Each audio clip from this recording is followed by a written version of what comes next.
구약 초기 시대의 성령, 구약의 표상, 상징, 역사적 대비들은 신약의 대응물들을 예시하였다. 말세를 만난 우리를 깨우치기 위하여 기록된 그것들은 하나님께서 기독교회에 약속하신 이대 영적 부흥의 때에 대해 자주 암시하고 있다. 고린도전서 10장 11절. 예를 들자면 갈렙이 운니엘의 신부인 자기 딸 악사가 출가할 때 선사한 윗셈과 아랫셈은 하나님 아버지께서 그리스도의 신부인 교회에게 주시는 이른 비와 늦은 비를 대표할 수도 있다. 사사기 1장 12절로 15절. 에덴 동산의 실패 이후로 성령의 강력한 능력은 인간 속에 하나님의 형상을 회복시켜 왔다. 태초로부터 하나님께서는 당신의 성령으로 인간 도구들을 통해 역사에 오셨다. 족장시대 동안에 가끔 성령의 영향력이 현저하게 나타났다. 에녹은 심판의 때에 대한 기별을 증거했으며 노아는 지상의 거민들이 용서받을 수 없는 죄를 범하지 않도록 경고했는데 이것들은 오늘날까지도 유효한 진리이다. 유다서 14절 15절, 창세기 6장 3절. 하나님께서는 믿는 모든 자의 조상인 아브라함과 언약을 맺으셨고 이 언약을 모든 믿는 자에게 제공하신다. 로마서 4장 11절. 아브라함은 그리스도의 때를 보았으며 더 나아가 믿음으로 말미암아 성령의 약속을 받았다. 요한복음 8장 56절, 갈라디아서 3장 14절. 아브라함과 맺으신 하나님의 언약은 사실상 그룹 천사가 지키던 동산 문으로까지 거슬러 올라간다. 은혜의 언약은 에덴에서 처음으로 사람과 맺으셨다. 이 언약은 모든 사람에게 용서를 제공하였다. 그것은 또 하나님의 율법에 대한 충성을 조건적으로 저들에게 영생을 약속하였다. 이 같은 언약이 아브라함에게 되풀이 되었다. 그리고 여호와께서 아브라함에게 선언하시기를 내가 내 언약을 나와 내 대대 후손의 사이에 세워서 영원한 언약을 삼고 너와 네 후손의 하나님이 되리라고 하셨다. 실제적 측면에서 은총의 언약은 대속물의 죽음 속에 과거의 죄들을 완전히 충족시키고 속량하는 길을 마련했다. 사실상 죄인은 자기의 대속물이 죽음으로 자기가 지은 죄들이 마땅히 지불해야 할 사형값을 갚은 것이며 이렇게 함으로써 죄의 싹슨 사망이라는 율법의 요구를 온전히 충족시켰던 것이다. 로마서 6장 23절. 하나님께서는 그의 부채가 갚아진 것으로 간주하시고 그의 계정에 율법에 대한 그리스도의 완전한 순종을 올려놓으신다. 신자는 이제 마치 자기 생애 속에서 율법의 요구를 온전히 충족시켰고 그리스도께서 이기신 것과 똑같이 죄를 정복한 것처럼 율법 앞에 서게 되었다. 이 지점에서 용서받은 죄인은 성령의 재창조 능력을 통하여 새로운 본성, 즉 그리스도의 본성과 더불어 새 생명을 받는다. 그뿐 아니라 그리스도께서 승리하시도록 하였던 동일한 성령을 받는다. 그뿐 아니라 그리스도께서 승리하시도록 하셨던 동일한 성령을 받는다. 이리하여 성령의 뜻에 의해 태어나고 성령에 의해서 능력을 얻은 이들은 그리스도께서 성령에 의해 순종하셨던 것과 마찬가지로 십계명을 순종한다. 언약은 양편의 동의를 필요로 한다. 하나님께서는 인간들이 언약을 맺는 방법을 좇아서 아브라함과 더불어 언약 관계 속에 들어가시기 위해 당신 자신을 낮추셨다. 그 족장은 동물 희생물을 쪼개어 차려놓았다. 이 일을 한 후에 그는 하나님께 대한 영구적 순종을 엄숙히 맹세하면서 그 제물 사이를 경건하게 지나갔다. 그러자 하나님의 임재하심을 상징하는 연기 나는 가마와 타는 횃불이 쪼개어진 희생물 사이로 지나가며 그것을 모두 태웠다. 온 우주는 모리아 산상에서 벌어지는 아브라함의 믿음에 대한 시험을 주목했다. 아브라함에게 요구하신 희생은 다만 그의 유익을 위하심만도 아니었다. 그것은 또 하늘과 다른 세계들의 무제한 지적 존재들을 교훈하시기 위함이었다. 천상의 존재들은 아브라함의 믿음과 이삭의 순종이 시험당하던 광경을 목격하였다. 온 하늘은 아브라함의 확고부동한 순종을 경의와 감탄을 가지고 보았다. 소돔을 위해 강구할 때는 물론 이때에도 아브라함의 정신은 그리스도의 정신이었다. 이스라엘이 이집트로부터 육체적으로 구출된 것은 그리스도인들이 죄로부터 영적으로 구출된 것을 표상했다. 기적적인 방법으로 양식과 음료수가 공급된 것은 복음 속에 있는 영적 양식과 음료수를 상징하였다. 광야 교회는 그들을 따르는 신령한 반석으로부터 마셨음에 그 반석은 곧 그리스도시라. 고린도전서 10장 4절. 이스라엘의 홍해 침례는 그리스도교 교회의 탄생과 이른비를 표상한다. 그들의 요단 통과는 하늘 가나안에 들어가기 직전 늦은 비 동안에 남은 교회가 받는 성령의 침례를 표상한다. 르비딤에서 매를 맞은 반석은 구주의 십자가 죽으심을 상징했다. 그곳에서 솟아난 물은 갈바리의 희생에 이어진 성령의 이른비를 상징했다. 우리 주님의 창에 찔린 허리에서 두 가지의 분명한 액체가 흘러나왔다. 한 가지는 피였고 또 한 가지는 물이었다. 그 피는 그의 이름을 믿는 자들의 죄를 씻어주심을 표상한 것이고 그 물은 예수께서 믿는 자들에게 생명을 주는 생명수를 상징한 것이었다. 성경은 말한다. 이는 물, 곧 침례와 피, 곧 십자가로 임하신 이시니 곧 예수 그리스도시라. 증언하는 이는 성령이시니 성령은 진리니라. 요한일서 5장 6절 7절. 가데스에서 하나님은 모세에게 반석에게 말하라고 말씀하셨다. 그러면 물이 흘러나올 것이었다.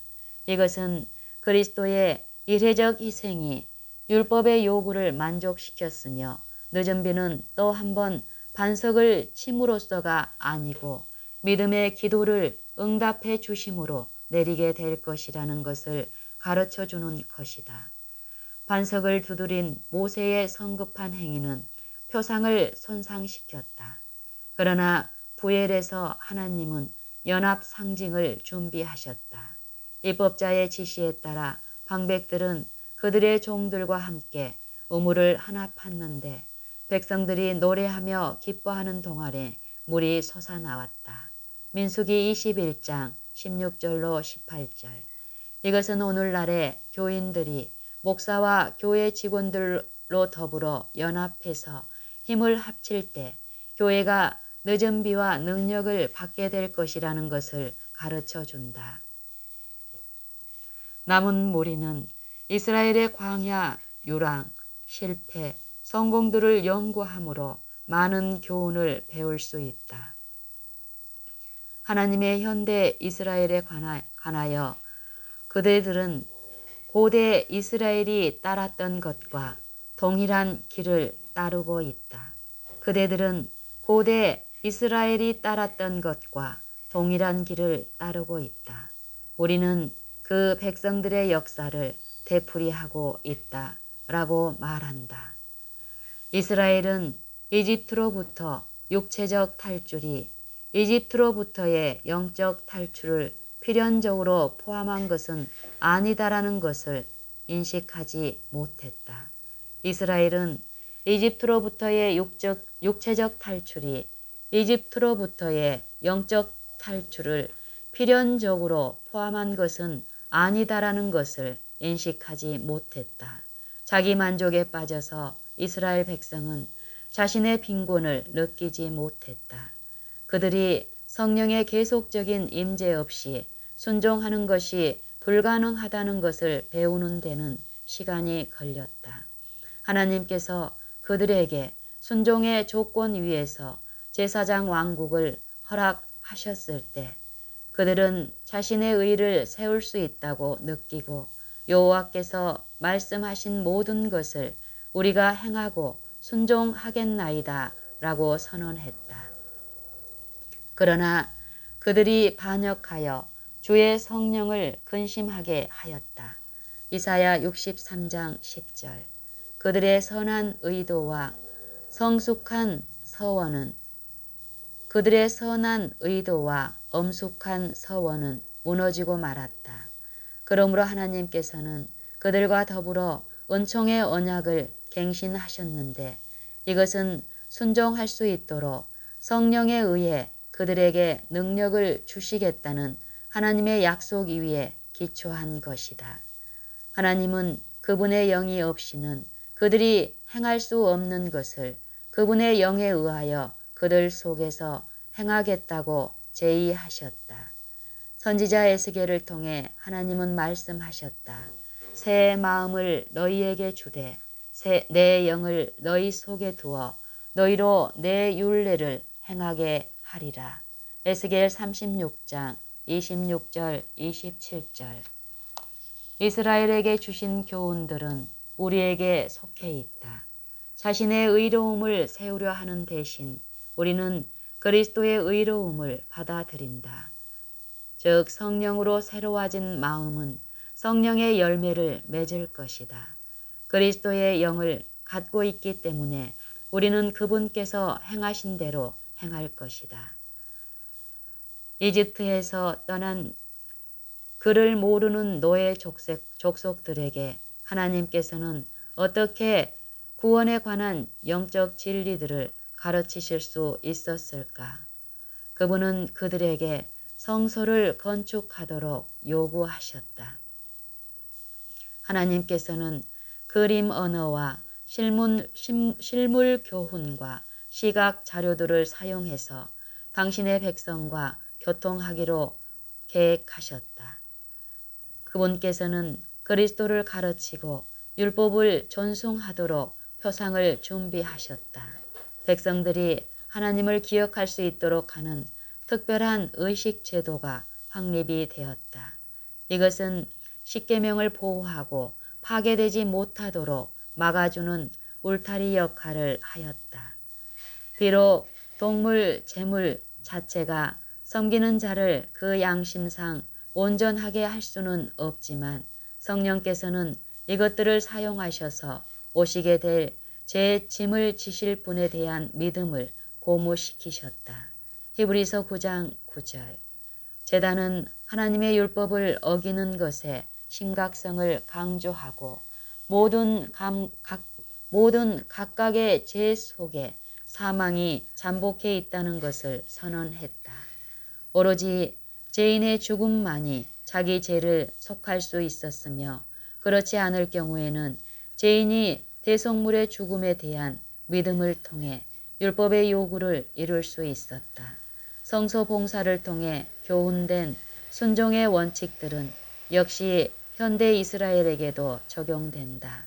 고대 성소 봉사 속에 선포된 복음을 비하시키는 경향이 있는 사람들은 그리스도를 대항해서 싸우고 그분의 성령의 사역을 방해하는 위치에 서지 않도록 극히 조심해야 한다.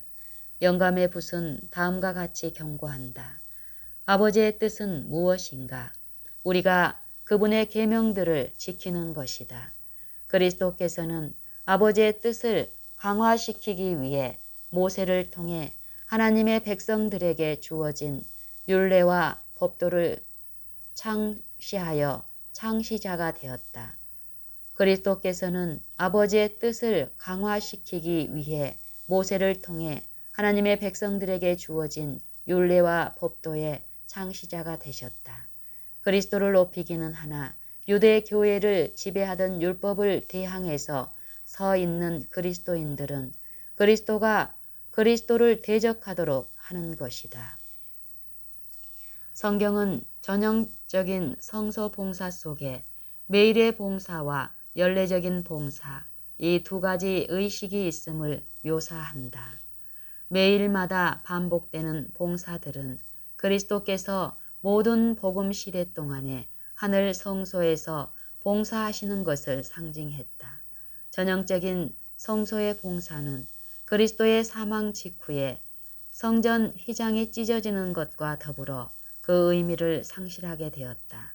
승천하신 후 예수께서는 하늘 성소의 첫째간에서 제사장으로서 당신의 중보 사역을 시작하셨다. 이것은 지속적인 혹은 매일의 봉사의 원형이다.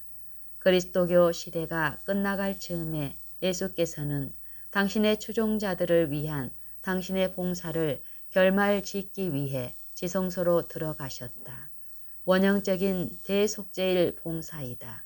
레위기 16장, 히브리서 9장. 성소와 그 봉사는 성령에 대해 가르치는 제도를 갖고 있다. 히브리서 9장 8절. 모든 이스라엘 백성은 매일마다 죄에 대해 죽고 매일마다 하나님과 하나 되는 경험이 필요하였다. 미리 죄를 심판대로 보내는 일을 통해서 연중 지속적으로 대속죄일 준비가 이루어졌다. 1년에 한 번뿐인 이 봉사를 위해 준비되지 않은 이들은 교인 신분을 상실하여 이스라엘로부터 끊어졌다. 레위기 23장 29절. 구약시대 동안에도 하나님의 영께서는 인간 마음 속에서 역사하시어 죄와 의와 심판에 대하여 책망하셨다. 제단은 회개하는 죄인에게 믿음으로 말미암는 칭의 혹은 입혀주신 의를 제공했다. 성소는 믿음으로 말미암는 성화 혹은 나눠주신 의를 가르쳤다. 연례적인 대속죄일 봉사는 하나님께서 최종적으로 신자들에게 당신의 왕국을 주시기 전에 신자라고 공언하는 모든 사람이 심판받게 된다는 사실을 강조했다. 오직 충성스러운 순종을 통해서 당신의 제자됨을 실증해 보인 자들만 최종 시험을 통과할 것이었다. 새롭게 하는 늦은 비를 현대 이스라엘이 받고자 할 때 고대 이스라엘이 대속죄일을 준비했던 경험과 많은 점에서 중복될 것이다. 그들은 준비해야만 한다. 만일 하나님의 백성들이 그들 편에서 전혀 노력하지 않고 새롭게 되기만을 기다린다면 그들은 부족한 모습을 드러낼 것이다.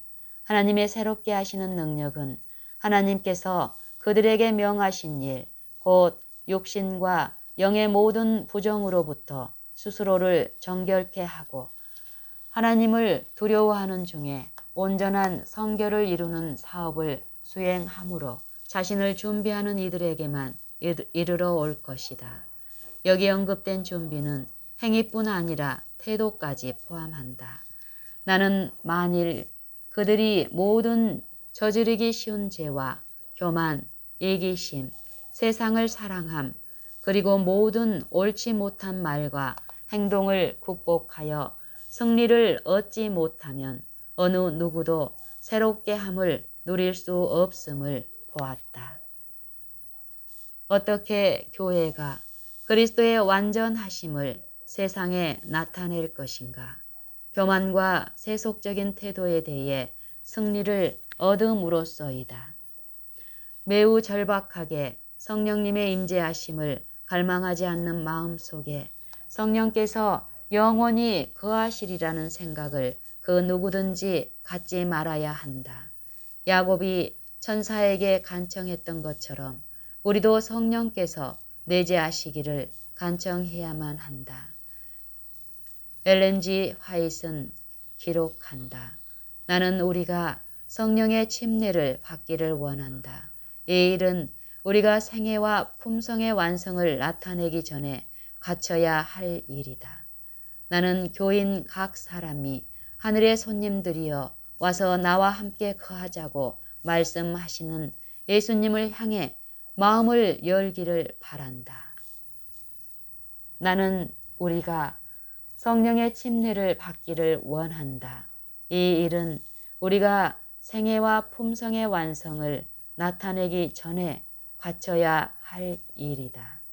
나는 교인 각 사람이 하늘의 손님들이여 와서 나와 함께 거하자고 말씀하시는 예수님을 향해 마음을 열기를 바란다.